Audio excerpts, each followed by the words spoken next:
بسم الله نبدأ قولنا وبالحق تهدي عقيدتنا.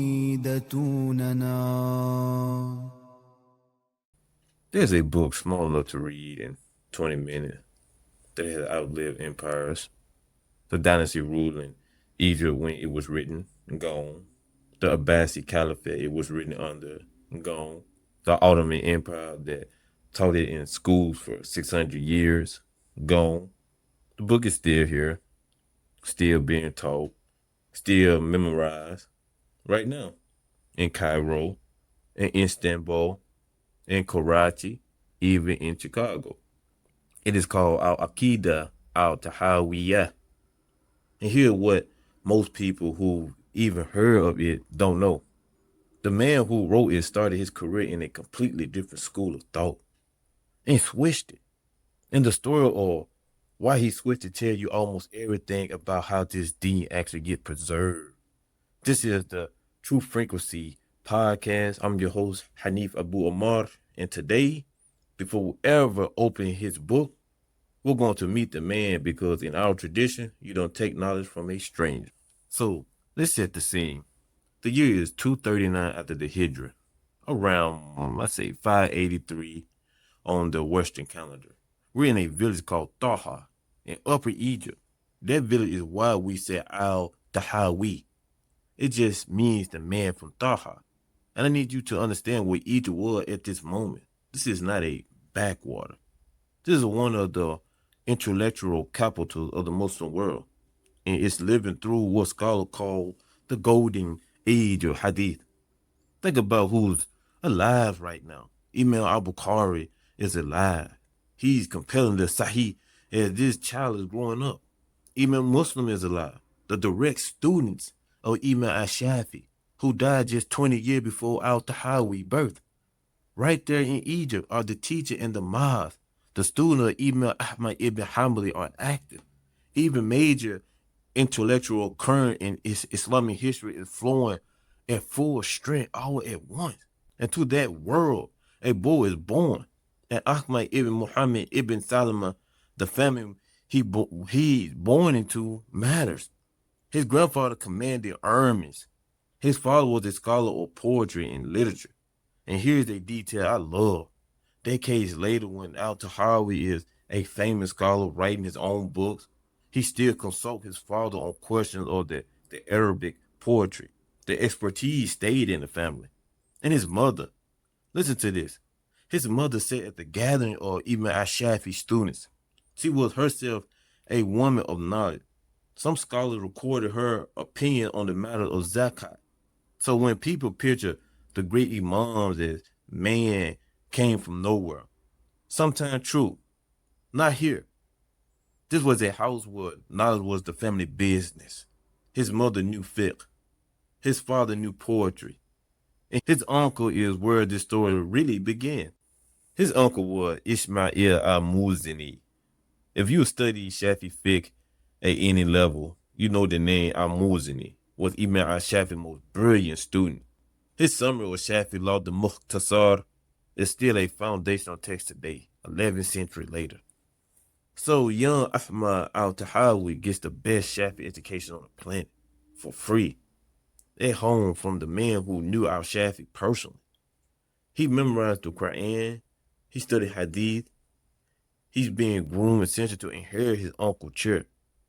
And then somewhere around the age of 20, he walks away. He leaves the Shafi school and becomes a Hanafi. Now hold that thought, because I want you to feel how big this is. This is like the era of a famous family firm quitting to join the competitor across the street. People noticed. People talked it.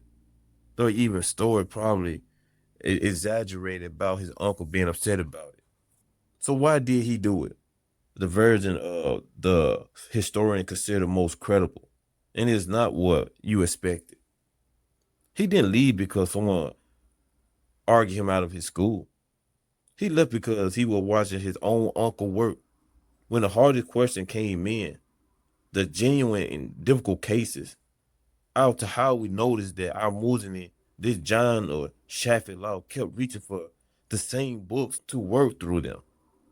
The books of Abu Hanifah, Imam Adam students, Abu Yusuf, Muhammad al-Shaybani. The young man watches his teacher's hands, not just his words. He followed the trail. If the answer keep coming from that library, what's in that library? He studied the Hanafi method on his own terms. And what he found was a system of legal reason that matched the way his own mind worked it. Rigorous, principle, built to handle new situation. So he made the switch. He made it for the most honest reason a scholar can have. He followed the evidence of his own eyes. And here's the thing. This is exactly why his creed book was possible. This is a man who knew two great legal traditions from the inside. When he later sat down to write what all Muslims or the mainstream believe, he wasn't writing as a poet. He was writing as a man who had lived in more than one room of the house. Now let me give you a number, and I want you to actually sit with it. The biographers record that al-Tahawiyyah studied under more than 300 teachers. 300, not 300 YouTube videos, 300 living human beings that he sat in front of, listened, being questioned, being corrected over decades. In Egypt, he studied under a scholar named Ahmad ibn Abi Ibrahim. What does that name matter? Because Ibn Abi Ibrahim studied directly under Abu Yusuf and al-Shaybani, the two men who sat at Abu Hanifah's feet and wrote his school down. Do the math with me. Abu Hanifah taught Abu Yusuf and al-Shaybani. They taught Ibn Abi Ibrahim. Ibn Abi Ibrahim taught al-Tahawiyyah. That's two links, two handshakes between the author of our creed text and the greatest Imam himself. This is our tradition means by isnad. The chain. Knowledge in Islam isn't a downloadable file. It's a relay. Hand to hand, chest to chest, teacher to student. And every link is a real person who's reliable, whose reliability was tested and recorded. And al-Tahawiyyah didn't stop with Egypt. In the year 268, he traveled to Syria, studies under the chief judge of Damascus, attend hadith sessions in Jerusalem, in Gaza, in Ascalon. He's building his own chain, city by city, scholar by scholar. Here's the part that should change how you hear his book. When later scholars evaluated this man, and they evaluate everyone, nobody got a pass. The word that keeps appearing is thiqah, reliable, trustworthy. His own student, Ibn Yunus, said it. Al-Dahabi, the greatest historian of scholars, said it. He called him a faqih, the muhaddi, the hafiz. Ibn Kathir said it. Al-Nawawi said it. Al-Shafi'i, by the way, from the school al-Tahawiyyah left, called him the imam of the Hanafis in hadith.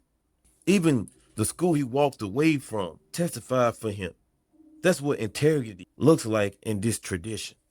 So what did this man, master of hadith, master of two schools of law, sit down and write a creed, a statement of belief?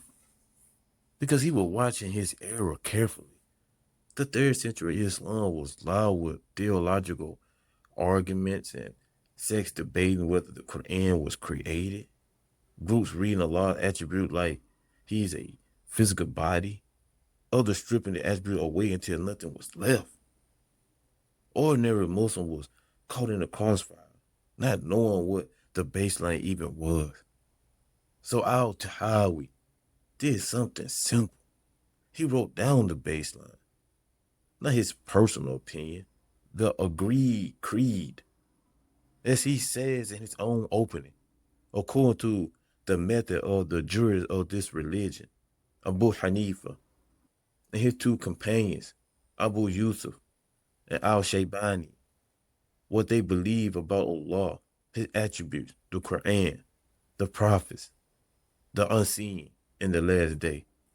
Short enough to memorize, precise enough that 1100 years of scholars, Hanafi, Shafi'i, Maliki, Hanbali, have accepted it as the statement of what Ahl Sunnah believes. That is the miracle of this text. A Hanafi wrote it, and everybody claimed it. Mawlana Fahim Hoosen, whose commentary we're using as our companion through this whole season, teaches this text is exactly that spirit. Not as one school manifesto, but as the shared floor every Sunni Muslim stands on. And that's what this season is, line by line, slowly, the way it is meant to be received. If you take one thing from today, take this. The book we're about to study wasn't written by a tourist in a tower. It was written by a man who mastered one school, had the honest to leave it when the evidence led him elsewhere, sat before 300 teachers and stood 2 handshakes from Abu Hanifah himself. When he said this is what we believe, the we is 14 centuries deep.